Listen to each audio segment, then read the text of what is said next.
等我搞掂手頭上嘅嘢先啦。呢句嘢咧，我講咗5年，直至到咧有一日發現有啲嘢咧根本係唔會等你嘅。到咗30幾歲，仲邊有搞掂晒嗰一日啊？供完樓有學費，仔女大咗之後，父母又要養，你嗰張 to do list 咧係永遠都清唔到啊！新嘅嘢咧一定會補翻上嚟嘅，所以等我搞掂先啦。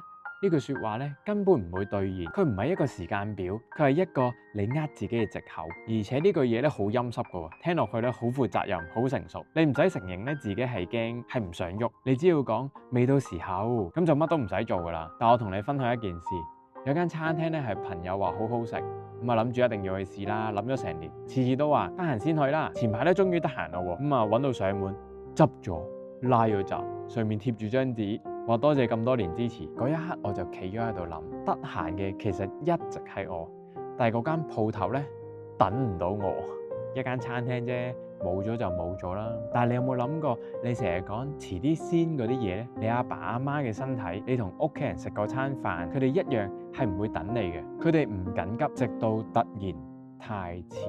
所以我唔係叫你今日乜嘢都做晒去，做唔到啊嘛，我係想你揀翻一件。你講等我搞掂先啦，講咗最耐嘅一件事，通常都係你最唔想面對嘅，但係其實係最重要嗰件，唔使做完噶，做第一步就夠啦。因為最難嘅從來都唔係做完佢，係肯開始嗰一刻。